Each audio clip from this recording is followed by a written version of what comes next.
there's this philosophy that me and my partner we ride on is called cut the fat. And what that means is what you're not good at, you leverage, because you cannot be good at everything. By the time we go and I share with you my background, you're going to know a little bit about me and my educational background and a whole bunch of other stuff.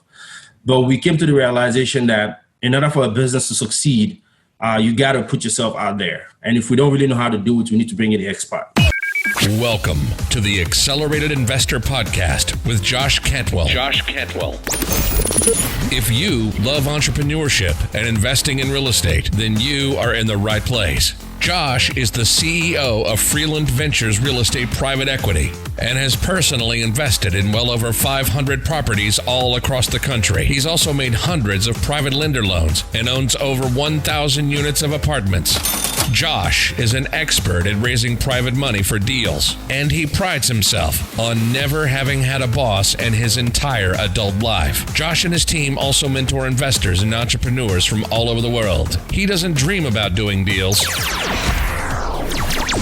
He actually does them, and so do his listeners and students. Now sit back, listen, learn, and accelerate your business, your life, and your investing with the Accelerated Investor Podcast. So, hey, welcome back to Accelerated Investor. Josh Cantwell back here with you, and I am, I'm just blessed and excited, and just really grateful for all of our members who are participating in this podcast and sharing this on social media and leaving us comments and ratings and reviews and questions. We're just getting tons of engagement, a lot of awareness about what we're doing and what we're teaching as far as raising capital, investing in apartments, investing in cash flow, and as well as, taking people down their entrepreneurial journey. Today, I have an amazing guest. His name is Tenny Tolofari. He immigrated to the U.S. about 10 years ago from Nigeria. And so for those of you who are thinking like, hey, I don't know if the real estate's going to work for me. There's a lot of hurdles, a lot of challenges. I don't know how to raise money. I don't have a lot of connections. I don't know how it all works. I don't have the knowledge. I mean, imagine coming to the U.S., not really knowing a lot of people, not having a huge network, not having really raised a lot of money before, immigrating to the U.S. and building a multifamily empire in just the last 10 years, having to learn lots of new things, meet a lot of new people, and really not having a ton to fall back on other than grit and talent and drive and motivation. That is my guest today. Tenny, thanks so much for hopping on Accelerated Investor with me today. Man, thank you very much, Josh. I can't speak too much on those great compliments. I really do appreciate it. Thank you for having me. I'm excited. You hit the nail on the head. Being excited to have this opportunity and this platform to share my story with you. So I do appreciate you having me.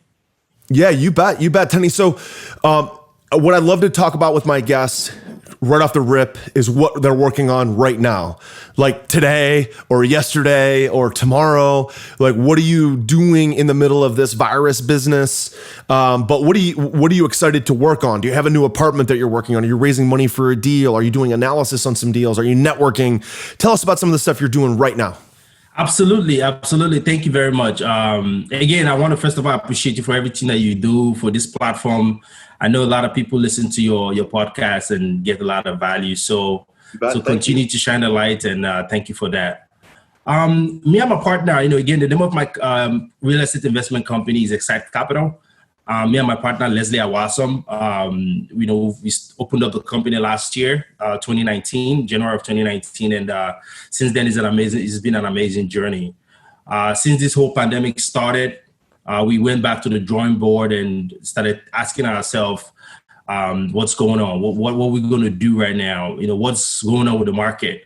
What's going on with the properties? What are real estate professionals saying about all the different types of asset classes available out there? And what will be our own strategy? So presently what we're doing, we're just trying to double down. While everybody is kind of just relaxing, watching TV and stuff, we are actually out there marketing. We're trying to build a great marketing campaign right now. about why real estate is a great asset class, specifically multifamily, for people to get into. So we're actually doing a serious marketing campaign right now. We just hired a marketing strategist recently to help us with our brand.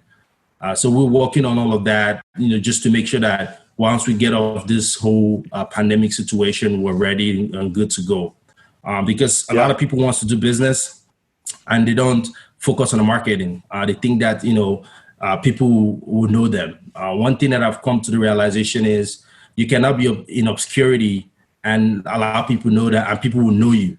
You have to make people know that you're available and this is what you're doing. So me and my partner, Leslie, this is what we've been working on to make sure that we're not in obscurity anymore, because that's one of the problems we faced when we first started. Yeah. So you're bringing on actually a marketing strategist. So it sounds like maybe, and don't correct me if I'm wrong, but if that's not your wheelhouse, right? If that's not your expertise, maybe your expertise is raising money and deal structuring, and your expertise is not necessarily marketing. I definitely applaud you for taking a look and kind of doing some self-reflection, saying like, this is my zone of genius is not necessarily in marketing myself or branding myself. Let's bring someone else on to do that. Is that kind of your thought process? Like, you want to focus on finding deals and finding money and have someone else do the branding and marketing for you to kind of get your name out there, get more exposure? Absolutely. There's this philosophy that me and my partner we ride on is called cut the fat. What that means is what you're not good at, you leverage, because you cannot be good at everything. By the time we go in and share with you my background, you're going to know a little bit about me and my educational background and a whole bunch of other stuff. But we came to the realization that in order for a business to succeed, you got to put yourself out there. And if we don't really know how to do it, we need to bring in the expert. So that's what we're doing right now. Yeah, especially in the multifamily space, right? Because so many deals, especially in the big multifamily space, a lot of those deals never hit the market. They're all done off market. They're all done as pocket listings, or they're done direct to seller. And those brokers and sellers have to know and have confidence that you can close. And a lot of that comes down to networking, putting yourself out there. If they don't know you, if they don't have a feel for who you are or have a relationship with you, or have either maybe had a coffee or soup or broken bread with you, or met face to face or online, they're never really going to even bring you the opportunities, right? So it's almost a must do in the big multifamily space. You can get away in residential and small multifamily. You can get away with not necessarily being out there or not really networking that much. You can still find a lot of deals. But the bigger and the better the deals, the more the broker is really protecting their reputation and protecting their commission, and only want to bring the best deals to people that they already know. So just tell me about that experience for you. Again, it goes back to some people want to do stuff and they want to do it in isolation. You can only be one person, and you can only have one knowledge. You can only go out there and do as much as you can when it comes to research online. But it's different when you're having conversations with people that are ahead of you, 10 times ahead of you, 100 times ahead of you, and you're networking with them and learning from them. One big piece of our marketing strategy is how do we make sure we continue to create ties with people that are already big in the marketplace, such that they know that we are playing. So some of the things that we do is we go to conferences, right? We try to attend a lot of podcasts, just like I'm having with you right now. We try to make sure we are having conversations with the industry experts, make sure that they know that we are here as well, and we are students of the game. We're learning. We're not like the expert that they think that, okay, these are the expert in the industry. We're just learning, and applying the things that we learn in our journey. That's great. So networking has played a huge part. Again, if you want me to go into some more details about how we started our journey, I can share that with you. Yeah. Let's do that, because a lot of people in real estate that maybe think like, I just want to buy properties and I want to create cash flow. They don't think that networking is a big part of the other tactics of finding deals, finding money, finding partners, finding boots on the ground operators. A lot of that comes through networking. I mean, we own 2,600 units of apartments, and we've done that with guys that we have really good relationships with. They're not guys that we just found off the street or deals that we bought on our own with nobody else. As you know, the multifamily space is very much a partnership-based business, especially the bigger deals. There's multiple people sitting on the general partnership, and then potentially dozens of people sitting on the limited partnership side, depending on how much money you're raising. And all of those relationships typically come through networking and relationships. We've done 506B and we've done 506C cap raises, and the 506C cap raises, they don't feel the same because you have a lot of new relationships, a lot of people that are just, feeling you out. I particularly love the 506B relationships because we're already really deep with those people. It all comes down to networking. So Tenny, let's back up because a lot of people don't understand that, but you had a number of particular challenges immigrating to the US 10 years ago that a lot of other people, they don't have, right? You came here 10 years ago, not knowing a lot of people, not knowing a lot of the areas, language, all this different stuff. And then you also wanted to jump into real estate at the same time. It's not like you just relied on a W-2. So tell us, why did you come to the US? What brought you here? And then, how did you get established? And then we'll talk a little bit about your jump into multifamily. Absolutely. Thank you, man. You're just telling me saying that me coming into the United States, it's just pushing me all the way back to I see that big smile on your face, man. I can tell it's probably a point of pride. It's probably a point of like a lot of excitement, emotion, right? So I can see your body language is changing as I'm watching you for sure, man. It's awesome. So tell us about it, man. What a big challenge to overcome. Yeah, absolutely. So, I'm the second to the last child of 7. I'm a twin with a girl. I'm raised with by a mom and a dad. My mom is a petty trader. I don't know if you understand what a petty trader is. Petty trader is basically the guys that sell stuff.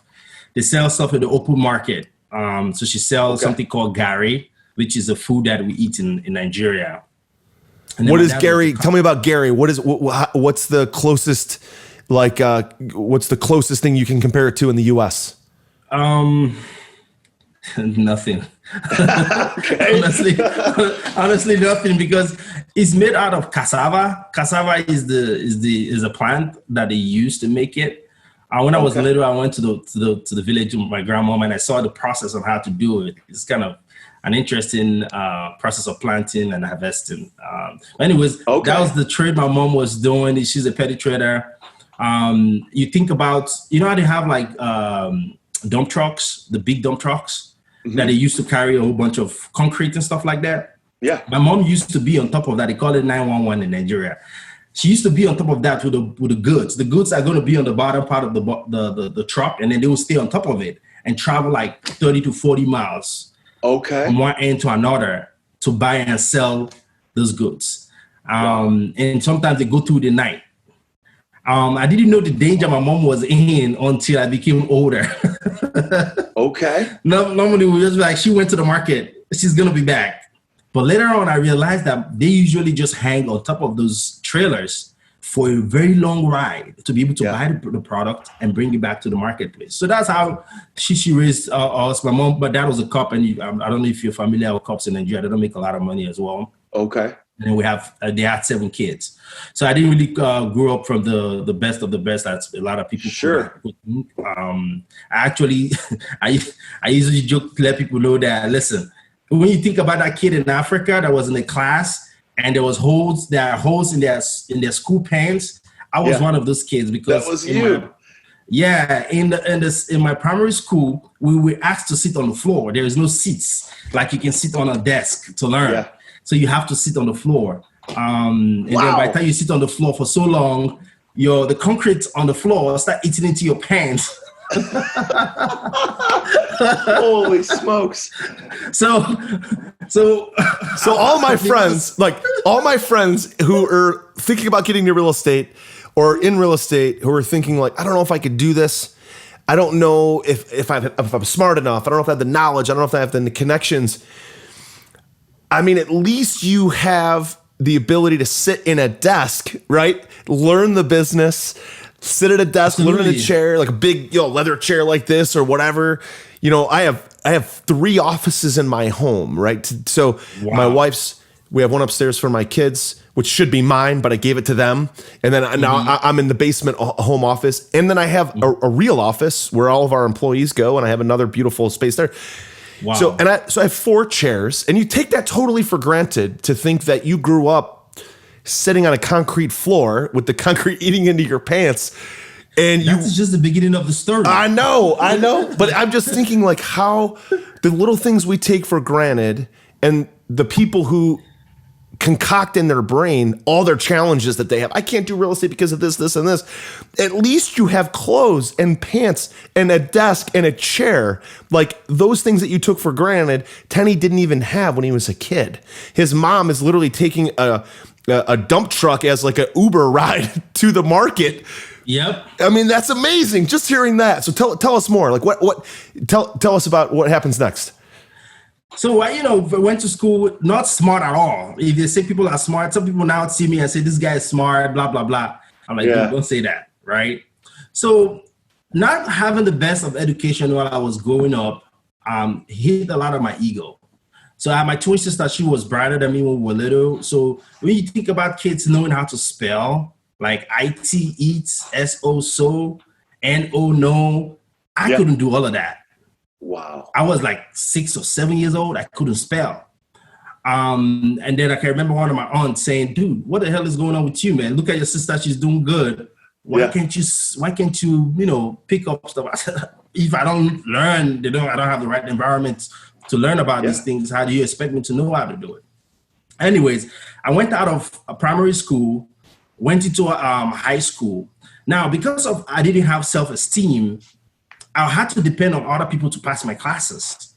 Like when they say, in Africa it's a taboo to, what a taboo is basically is a crime to copy off of somebody else's work. Sure. I'm like, no, I'm going to hold on to this dude for the rest of my life because without him, I can't pass my class. Yeah. So I held on to him. I had a bunch of friends like you, Tenny. I had a bunch of friends like you that cheated off of me in high school and college. I did. But hey, you got to do whatever it takes, man, right? Yeah, because that's the only way I could. So when I was about to finish high school, that's when I got an epiphany. And that was the friend I was depending on was going to go study. When we go to college, he was going to go study mechanical engineering. And I wanted to do electrical and electronics engineering. Okay. So, and I asked myself, what's going to happen now? Yeah. So I went home. So I remember the evening I went home to my mom. I said, hey, Mom, so the problem is I just found out that the guy's name is Clever. Clever is about to go study mechanical engineering, and I want to do electrical and electronics engineering. So what we're going to do? She was like, why are you depending on Clever? Why don't you think you can do it? I said, that is interesting. I might be able to do it.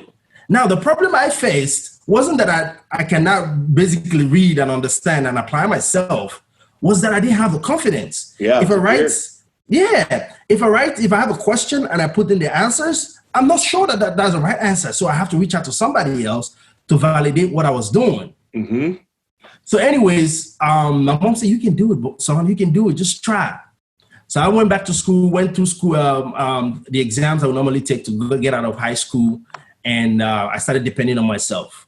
So when I got into college, and I saw somebody that was like me, that is looking for somebody to hold on to. I'm like, so this guy wants to hold on to me. So I got to be the best that I could.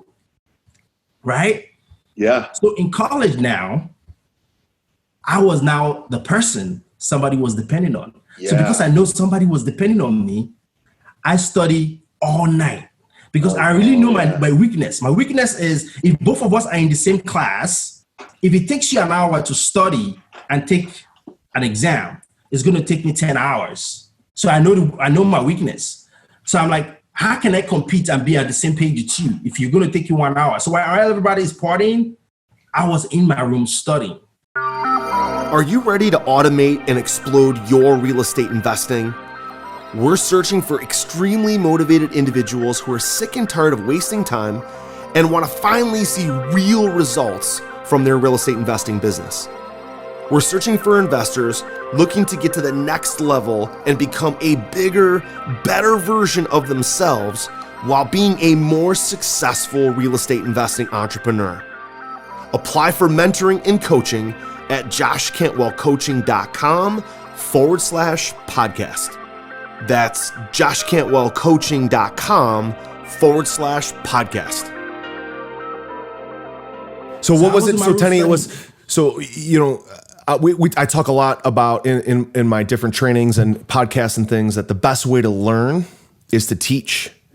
Right. You don't really realize how fast when you learn something, let's say real estate, how fast if you study it and learn it, that you already know way more than the average guy knows. So you have some level of knowledge beyond them. And you can always be reaching up to a mentor or a coach who knows a lot more than you do. And then at the same time, be kind of giving back or passing down or letting somebody reach up to you is a lot of power in being in the middle. And I think that's part of the entrepreneurial challenge that we all have, regardless of what kind of real estate we're in or what kind of business we're in, is to always be a student and a teacher at the same time. Absolutely. And that's what, and me just knowing that, I think it's just something that I felt like I'm obligated to him now because somebody was there for me. So it was his commitment to learn from you that gave you faith in yourself. Is that what you're saying? 100%. Okay. Like now I could not see him fail. Yeah. I'm like, won't we often work harder for others than we'll work for ourselves? Exactly. So when I think of like what gives me motivation, it's usually not because something like a bunch of things that I want. It's usually because I'm fighting for my wife, my children, my father who has Parkinson's. I'm a pancreatic cancer survivor. So giving back to people who have who had pancreatic cancer, people that are really struggling now, especially in this virus environment that we're in, to pay the bills. What can we do to give back to them, back to my church, my faith, things like that. That gives me more motivation than just saying like, okay, what do I want to do for myself? I want to be rich. I want to have all this money. I want to drive a Ferrari. I want to have a huge house. That's not really motivating for me. It's usually giving or providing for someone else. And it sounds like for you that you had like no confidence or very little until you felt obligated to help and provide for someone else. Is that right? Academically, yes. Then when I was, in college, again, I was still having some of the struggles that I had, self-esteem problem, but that was a huge part of me wanting to be more. And at one point, like I said, my family was like, when they say upper class, there was no middle class in Nigeria, and the lower class. My family is in the lower class, right? And I asked myself, if I want to be better and I want to take my family out from the lower class and bring them up to the upper class, what do I need to do? What was one thing I can do? All I needed to do was to change my environment. Yeah. And that only environment that I thought about was, what if I move myself to the United States and come here, get my education? Now I can be in classes. I can be in a class with other people that are in the upper class of Nigeria. Now I can mingle with them. Now we can have conversation. Yes. So I went to my mom. I said, hey, mom, this is the deal. I want to go to America when I'm done with my undergrad. She's like, my mom she's not illiterate. Like, she's not educated. She's like, what are you talking about? We don't know anybody in America. How is she going to do it? Yeah. I said, mommy, just tell me that you support me and I'll do what I have to do. She was like, okay, well, on one condition. If you graduate with a summa cum laude, that is the equivalent of what she wanted me to graduate with. Wow. She set the bar high. Summa cum laude is no joke, man. Graduating with honors. She said you can do it as long as you graduate with honors. Yeah, that's that kind of the equivalent.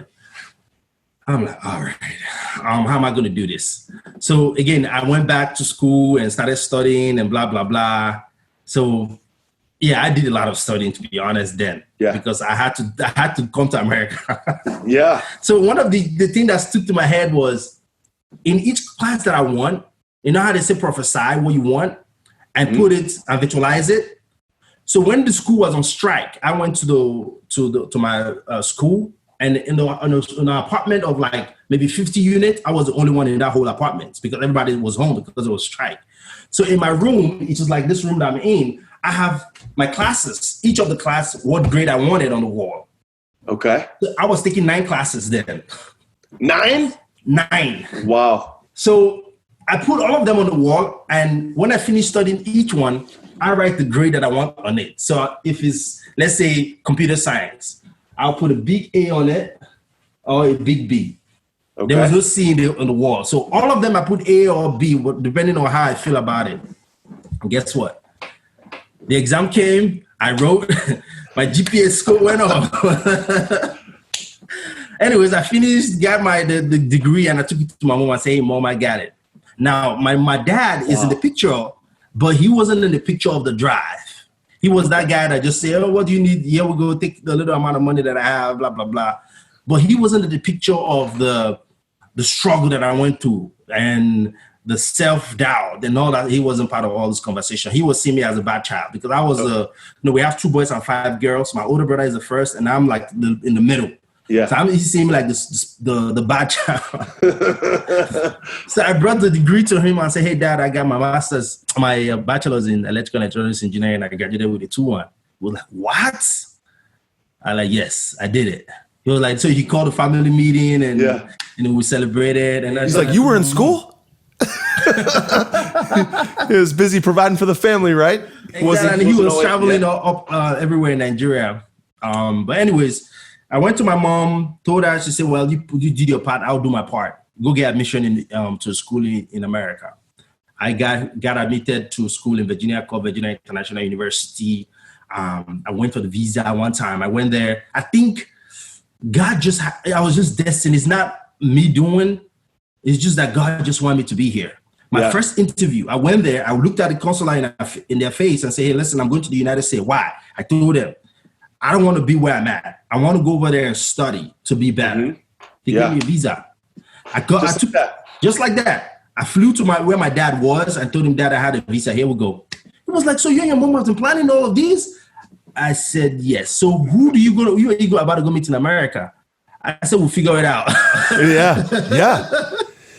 Wow. It's like, and you're having so much fun with this. I'm having fun with it. But the things that you're doing, a lot of people would say like, oh my God, that's such a big deal. You just seem to say like, this is just what I want. I'm just going to figure it out as I go. I don't know everything, but I'm going to have faith in myself. I have faith in God. I'll have faith in the process that this is just going to work out. I actually I just looked up on my screen the word faith.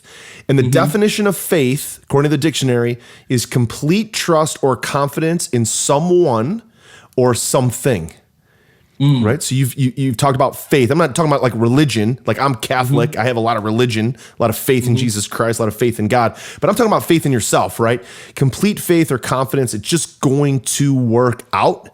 And it sounds like you just said, like, I've got to make this happen. I want to go from, really the drive seems like from, like you said, lower class to upper class. And if I just change my environment of just going and socializing and networking, being around people that are at this higher level, this is like inevitable for me. Like you had faith that this was just going to happen, only a matter of time. I just have unresolved faith. I wasn't scared. You know how you think about moving from your country to another country and you're scared? I was not scared at all. Oh, I've never done that, so I can't comment.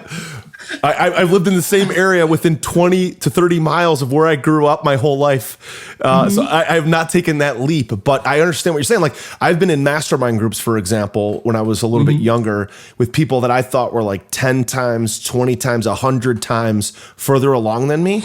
And I was scared. Like I was literally afraid to walk in the room, but I went and walked in the room anyway and spent time with those guys that I perceived to be so much further advanced than me, so much further along. And I just said, I'm just gonna go again, just like you did. I'm just gonna up level my game through association by just hanging out with them and I'll just see what happens. I know it's part of the process, right? So it's amazing that you said that, but you're like, I'm gonna move halfway across the country to do it.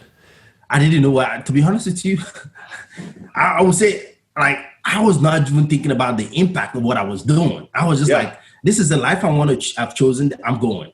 And I just kept going. The lady that I met in the plane coming here, after she heard my story, she didn't even want to give me her phone number. She ran. She when we get out of the plane, she ran. I had to chase her. I'm like, hey, listen, I know I don't have any family here. Can I at least get a number and I can call you sometime to ask questions? She said, all right. And then she just nonchalantly gave me her number. Yeah. And then again, I went through that, went to the school. The school didn't have a lot of opportunities. So I transferred to Bowie State. Bowie State is in Maryland. And then there, I had an opportunity to work in the school. And then one of the memory that stuck to me very closely, my girlfriend at the time left me because I didn't have money to be sending to her back home. And I do understand why. But the problem is, how do I be sending money home when I cannot even buy shoes? I remember having a shoe. You know how you have water bottles? Yeah. In my shoe, when I was going to grad school, if I put my feet in the water bottle, water goes into my shoe. Oh, socks are all wet, miserable for hours. All wet, stinking. My room I was staying in has a twin bed in there with no window blinds. I got a window blind. I changed my bed when I met my wife. Okay. So when I knew that a girl was coming to my house now, because I broke up my ex and I met my wife, I had to go buy a curtain on my window and then try to change. No, she was coming when I had my twin bed. After a little while, then I was able to afford to change my bed. Yeah. That's how, you know, and I just knew the only thing I had that could set me apart was this education. In my class, they thought I was a genius. Okay. I graduated with a 3.9 GPA because I had a B in one class. Because your mom told you that you had to. You had to graduate with honors. I didn't have anything else. I didn't have anything apart from school. Yeah. Well, what's the takeaway from that, right? For you, for me, for our listeners, is that for that period of your life, whether it was, I think, 2 years or 4 years to get your graduate degree, you were laser focused on one thing. One thing. And you just did that one thing. And that's really sort of the blessing and the curse of our society today. Absolutely. Is so much social media, so much information, so many advertisements coming at us that we have a hard time focusing on one thing for an extended period of time. Okay. Henry Ford once said, the greatest trait a man can have is the ability to focus on one thing for an extended period of time. And you came to a new country, learned a new language, didn't know anybody, didn't even have blinds on your windows, wet socks and shoes, but you focused on one thing and you graduated with honors in a totally new language, in a totally new society. Culture and everything. Yeah. So you graduate and you've had a lot of success in your regular job, right? W-2 job. Tell me about that. Like, what did you do for work before you got into real estate? So before I graduated, I got a job in DC. I graduated on the 18th of December of 2012 from grad school. I got an offer before that time. So by that time graduating, I already got a job. So from there, I transitioned to Bowen. I worked there as a cybersecurity expert with them. And then from there, I transitioned to Deloitte, became a consultant with Deloitte as well. Got it. So that's my professional background. But in 2016, while I was working at Bowen, I was looking for, because I already have in my mind, I was thinking about this 9 to 5 W2 is not just going to be the path. There has to be something better. So one thing I thought about was, okay, since I'm in the cyberspace, I'm working with a defense company, which is Boeing. Why don't I open up a contracting company, like one of the companies that offers employees to the government? Mm-hmm. So why don't I open up a company? So I opened up a company called Toulouse Network, probably to provide consulting services to the government.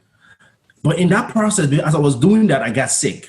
I hurt my fifth disc, where I could not sit down, I couldn't sneeze, I couldn't do anything. Now, this is an interesting part of the story. So, now I have a nice job, things were good. Now I was like, all right, I have to take care of my mom, right? Mm-hmm. So I flew my mom here, brought my baby sister here. I said, my baby sister has to go to grad school. Now I'm going to be paying for her to go to grad school. Okay, brought my mom here to take care of my mom, for she to come take care of her health. So everything was good. This was in 2016. My mom came in January of 2016. In March, before my birthday, that's when I hurt my back. Now, me that brought my mom here to take care of her, she now has to now start taking care of me. Because I cannot move, So that was a big change in my mind. I'm like, oh my God, look at me. trying to help my family, do everything. What's going to happen to me? So everything that I was doing was off. I just threw everything away. The W-2, the company that I opened, everything, I just threw everything away. So I was just trying to think about myself. What's next? So when I went through physical therapy, I didn't want to go through surgery. They said I should go through surgery. I said, I don't want to do that. And so I went through physical therapy. So when I was coming out of physical therapy, I'm like, let me start asking myself, what can I do? What kind of services can I provide to other people? So I found a company that offers a solution that can help people that are professionals like myself. If they get sick, they don't lose their home and all those kind of stuff. I'm like, that sounds good, because I have all this dependent on me. What if I wasn't able to provide for them? I would have been screwed. So I got into the financial services industry. I started providing financial solutions to people. And that's how I met Leslie, who is my partner in real estate.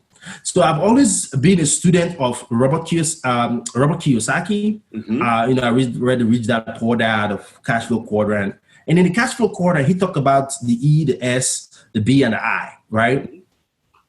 I've always started thinking about how can I be in the B and the I quadrant, right? And the B is build a business, I is invest in real estate.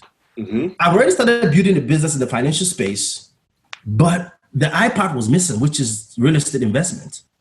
So when I met Leslie, and I met Leslie through his wife, I went to do a presentation for financial services, and I met about 10 to 12 ladies, and they're all in the medical field. I just did a presentation, and they're like, oh yeah, I want to learn more. So Leslie's wife was the only woman that gave me audience to say, listen, come to the house and come and talk to my husband. Okay. So I went there. Leslie's very skeptical, very analytical, very focused. He has a whole bunch of questions that he said he wanted to ask me. And I just went there and I just shared with him what I was doing. Shared him my philosophy, shared with him the books I'm reading and a whole bunch of things I was doing. He was like, man, this is a good guy. I need to know you more. Nice. So from there, both of us started going to one brewery close to us. We started playing the Robert Kiyosaki board game. This is called the Cash Flow board game, something like that. So we started playing that game, and then from there we started talking about entrepreneurship. I told him I've been doing entrepreneurship. I'm very good at people. Like I said, I'm not scared. If the president is right here, I have his phone number. You say, give him a call. I'll call him right now. Yeah. That's the kind of person I am. Yeah. Right. So I told him, listen, I'm not scared of networking. You know, if there's a room of people, 10,000 people in the room right now, I can go to everybody and say, hey, my name is Tenny. Yeah. Right. So he kind of liked that. You know, he said, okay, how can we work together? So he's already started investing in real estate. Me, the only real estate I had was my property that I live in. And he said, listen, we can do something. So we started researching about real estate, and we looked into assisted living, we looked into single family, we looked into fix and flip, and a whole bunch of different strategies that are available out there. And then we came to the conclusion that multifamily is the best asset class to help us achieve our goals. Yeah. So in 2019, we incorporated Excite Capital. And then when you start a business like that, for me, that is not too familiar with it. What do I need? I need to educate myself. So we enrolled in mentorship programs, took a whole bunch of classes, went to a lot of networking events, just immerse ourselves big time. Yeah. And then in that process, we were able to network with the right folks, had an opportunity to be a part of 192 units property in Marietta, Georgia last year. And this year, we're looking to acquire 500 units as well before this whole pandemic started. Yeah. So that's my story. Yeah. Wow, Tenny, I love it. So let's pivot then now into. Well, I have a couple comments first before we talk about real estate and your favorite type of multifamily deal. But a couple comments are. I just keep thinking about first of all, how blessed we are in the United States that.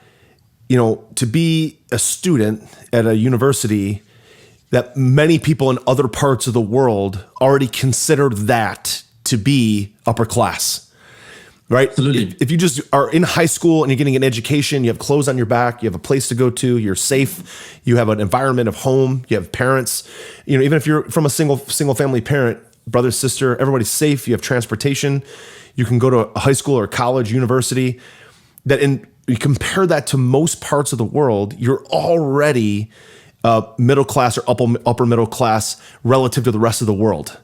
So let's just keep that in mind, that we're so fortunate in the United States that we cannot rest on our comfort zone and say, well, I've got a pretty good life. I mean, how many people in the United States that are, middle class or, lower middle class or upper middle class, that could be achieving so much more, but they don't know struggle like you did. They don't know poverty. They don't know not having an education. So they take all that for granted and they monkey around the rest of their life, farting around with, not achieving, not pursuing, because they're like, this is good enough, right? And comfort is the enemy of progress. Comfort is the enemy of growth. And so many people in the U.S. are comfortable that they're not reaching. And that's why you see so many immigrants, the Asian community, your community, Nigerian community, people that don't have a lot, all of a sudden that like, I've got to get there. And then when I'm there, you're like, well, might as well just keep going, right? Might as well just keep building. And so I just want to recognize that, man, and just tell you first of all, how proud I am of you, how awesome it is to hear your story. And to tell my listeners, like, you've got no excuse. If they have no excuse after hearing what we just heard, Tenny, from you, that they can't achieve more and do more because they most likely grew up with the same or more, slightly more maybe than what you did, because you really came from almost nothing. Let me tell you this. The other day, I was having dinner with my family. I was like, man, I'm having a dinner with an American wife.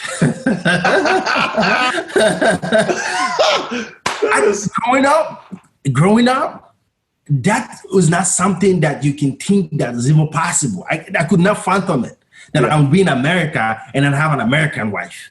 Wow. There's no way I could conceive that. But at one point, I had to believe that.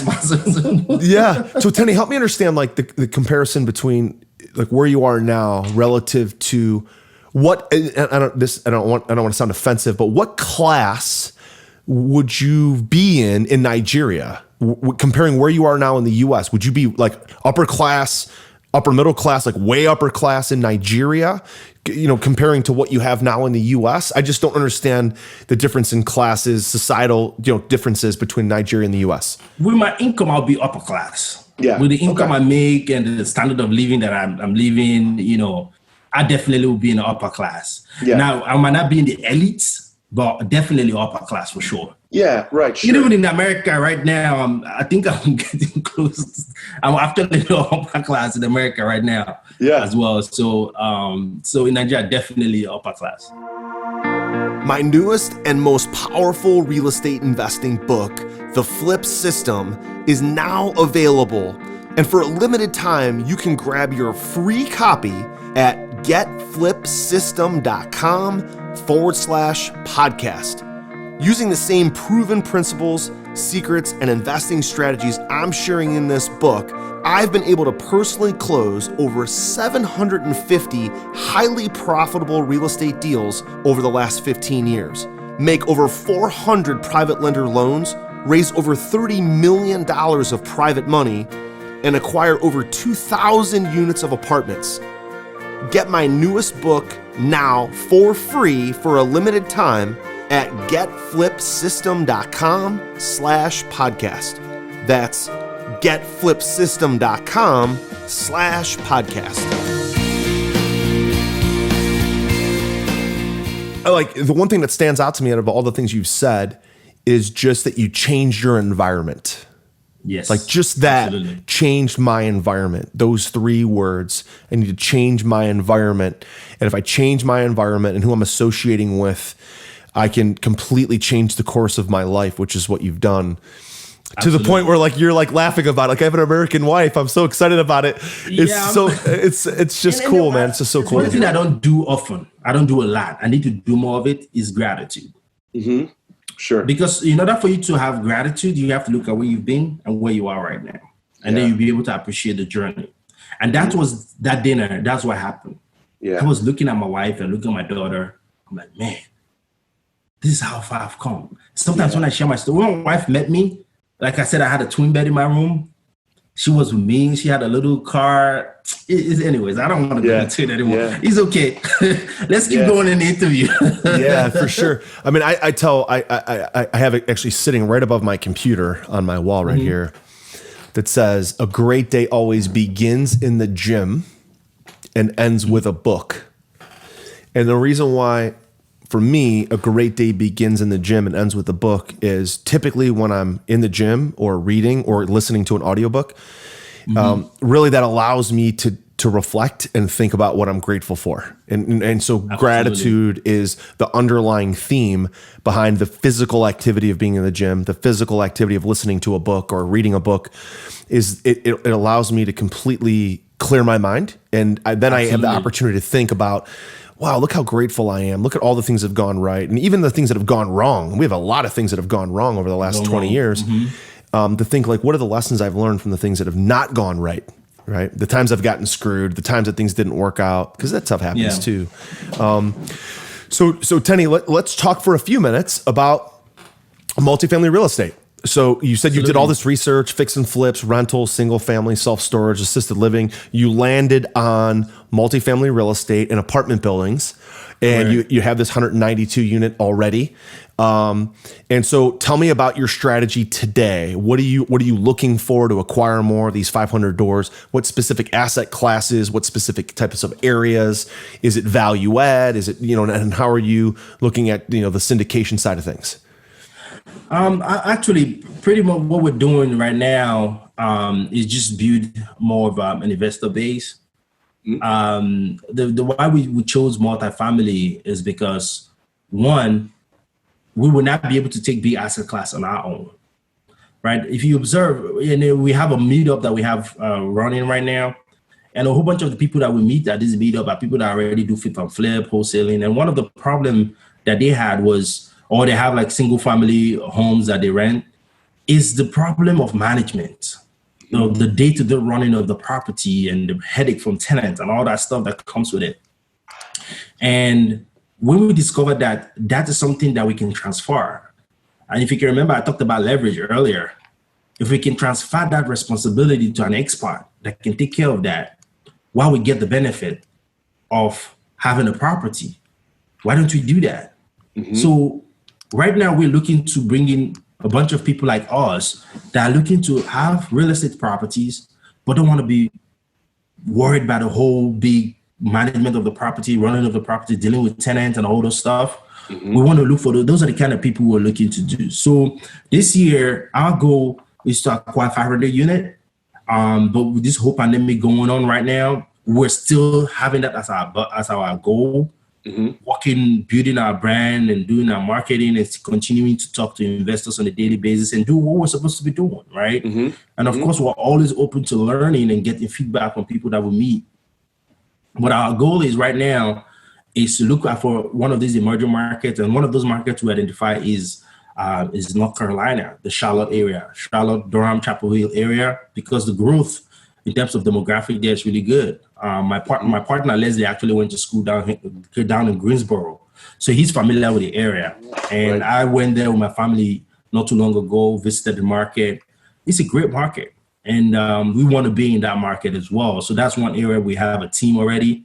We have property management company, brokers, and the team that can help us run the business down there. So once this whole pandemic die down a little bit, we're going to take a trip down there, meet with our brokers, and start looking at asset class that we can take down so that we can start moving towards achieving our goals. Yeah.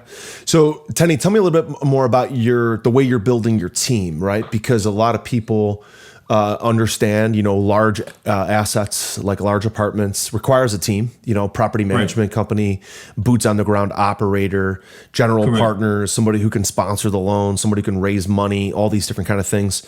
So tell me a little bit more about that for you. Like, how are you building your team? How are you networking? Who do you want to put on your team that you have, or who do you need to put on your team that you don't quite have yet? Yeah, so we when it comes to the team, when it comes like property management company, when we got involved with the property in Marietta, Georgia, I went there for the due diligence process. So I was there for 2 days, and we walked to the properties and had an opportunity to interview the property management company that was going to be in charge of the property, and had a great conversation with him. And the sponsors of that property, they've been in that market in Atlanta for a while. And this property management company is one of the company that they vouched for. So I had an interview with the regional director, and I say, hey, listen, we're looking to acquire property in North Carolina. Do you guys cover those areas? And he said, absolutely. So he did an introduction to some of his folks in North Carolina. So we have that property management team. They're very big. They're on our website. They are the guys that manage that. We want them to manage our property. And then when it comes to sponsors, it's just networking. So we were part of a group, a mentorship group, where we were able to network with some high net worth folks, both people that have over 2,400 units to 3,000 units under their belt. That we're going to be working with when it comes to sponsorship and stuff like that.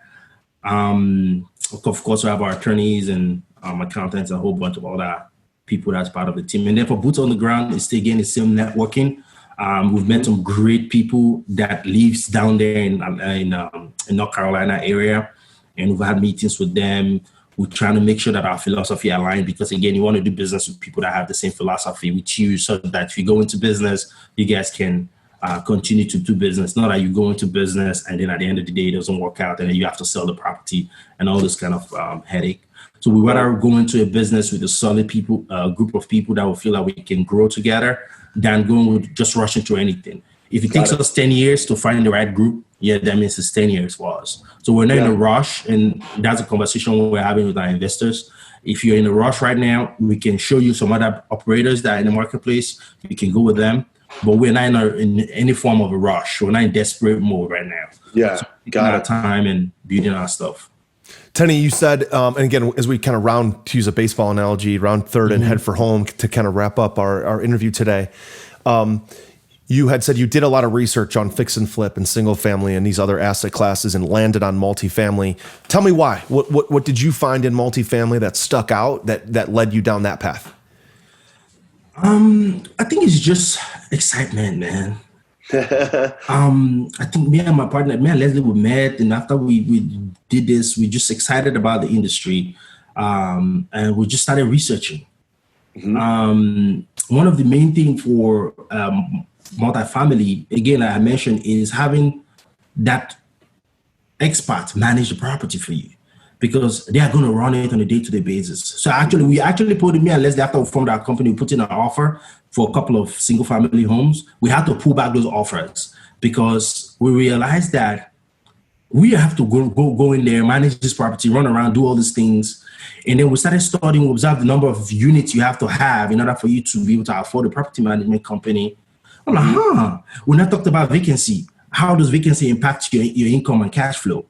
And when it comes to taxes, when it comes to leverage, when it comes to people who needs to have place to live, so all of these things made a lot of sense to us. So we're like, you know what? I think apartment, of course, as we grow in the future, we might decide to say, okay, maybe there are some other ways we can serve, which is provide real estate for a certain group of people. But for now, we think multifamily. And our philosophy is, how do we use multifamily to provide affordable housing to people where they're excited to live in? Our philosophy is, how do we create an environment by design? How do we make sure that somebody wants to live in a place, they can conceptualize it and then actually live in there? Again, that's for the future. But again, those are some of the exciting reasons why we chose. Yeah. I mean, all the things you talked about, leverage, being able to bring in a partner. Some people think like, how am I going to buy a $20 million apartment deal? Well, there's people that like to just step in and sponsor loans. That's their role. There's other people that are good at raising money. There's other good at boots on the ground. And your job is to kind of orchestrate pulling all those people together. I did a podcast yesterday, and actually it was one of my coaching calls, and we talked about the movie about Steve Jobs, where he's up on stage, and Wozniak is out in the crowd, his partner, his original partner from Apple, and Woz is pissed off, and he's kind of berating Steve Jobs in front of a bunch of people, and he says, like, what do? You don't sit on a workbench, you don't create software, you don't create hardware, you don't do marketing. Like what do you do? And he says, Woz, I'm the orchestra conductor. Yep. Right. And the orchestra conductor is no more important than the people in the orchestra. Yeah. Because some people have to play the cello and some people have to play the violin and some people have to play these different instruments, but somebody has to be the conductor. Right? And that's really what you're saying. It's a very similar analogy. As you're going to be the conductor, you are going to pull in the different pieces of the puzzle together. And that's, as any CEO of any leadership team, that's their job, is to pull people together as the conductor. You don't really have to. People say, well, you don't do anything. You're the CEO. The truth is I know how to do everything. But my main job is team building, networking, recruiting capital, bringing in the right operators, and then doing the due diligence to find the right deals. That's ultimately your job. You don't have to have a huge balance sheet and sponsor every loan. You don't have to have every connection and raise every dollar. You don't have to manage every unit. Your job is to be the conductor. Absolutely. That's and fantastic. if you surround yourself with the right team, we're really, really huge in leverage, man. Because again, me, after I got to a point where I became like, I know my stuff, don't mess around with me. I think I'm good. Though as I continue to do personal development, and I came to the realization that a lot of people that are successful, they surround themselves with the best. Yeah, absolutely. Right? No doubt. That's what we're doing. I heard a great interview with the CEO of 1-800-GOT-JUNK. Okay. And I've passed the story along to many people, and we'll wrap up our interview here with this. But he said in the interview, I never had a great idea. He's like, my idea of R&D was rip off and duplicate. He said, I just surrounded myself with amazing people. Yeah. I took their best ideas and I pulled their best ideas into my business. It was the ultimate version of don't reinvent the wheel. Exactly. And he kind of used the R&D instead of research and development of rip off and duplicate. I've been saying that for years now because I loved it so much. But that's the whole idea. Like, there's really not a whole lot of like new ideas in the world. Like, at all. Facebook comes out, that's a new idea, right? Uber comes out, that's a new idea. Okay, it totally disrupts an industry. But generally, 99.8% or 99.9% of what we do, somebody else has already done it. They've already had the idea. It's just how can you pull their information, their strategies into your life and implement them in a passionate way to do what and accomplish what you want to accomplish, right? Absolutely. Yeah. That's fantastic, Tenny. Well, listen, we've got to wrap, but this has been amazing. I've had such a blast getting to know you and your story. And like I said, we're getting ready for this. One of my daughter's closest friends is Nigerian. Okay. Her parents were immigrants. I coach her in volleyball. Her name is Ima Odiawa. And Ima's a total doll. Actually, today's her birthday. She's an amazing kid. We're gonna drive by and honk the horns and wave and social distance for her birthday. Please tell her happy birthday for me that you spoke to one Nigerian. yeah. Her older brother Remy reminds me a little bit of you. But man, just an awesome story. Thank you so much. So, for any of our audience that would want to connect with you, invest in your deals, network with you, whatever, what's the best place for them to reach out to you? So you can go to excitecapital.com. Excite is spelled X as in xylophone, S as in Samuel, I as in indigo, T as in tango, E as in Edward, capital.com. Perfect. Yeah, we'll put that in the show notes. Perfect. Absolutely. And then my email is tolofari@excitecapital.com. My cell phone number is 202-569-5072. That is 202-569-5072. Tenny, listen, this has been an absolute blast getting to know you and your story a little bit better. Look forward to seeing all your success and to continue to level Josh, up your game. We would like to come back on. We'd like to come back on with my partner. I don't know if you're open to it, but me and my partner would like to come back on and you get to hear our story, our journey. And there's a whole bunch of things I would have loved to say. When you start sharing your story, you don't want to stop talking about it. Yeah. Because there's some people out there that to inspire. And, that's what our goal is. Somebody, just even if it's one person that we inspire to do more and be out there, help more people, that's worth it. Absolutely. Tenny, listen, thank you so much for joining us today on Accelerated Investor. Appreciate it, Josh. I look forward to meeting you and talking to you again. All right, you got it. Take care. All right, take care. Bye-bye. You've been listening to Josh Cantwell and the Accelerated Investor Podcast. Leave a comment on our iTunes channel and let us know what you want to learn next or who you'd like Josh to interview. While you're there, give us a 5-star rating. and make sure to subscribe so you can be the first to hear new episodes. Follow Josh Cantwell and his companies, Strategic Real Estate Coach and Freeland Ventures, on all social media platforms now, and stay up to date on new training and investment opportunities. To start your journey toward the lifestyle you've always dreamed of, apply for coaching at joshcantwellcoaching.com.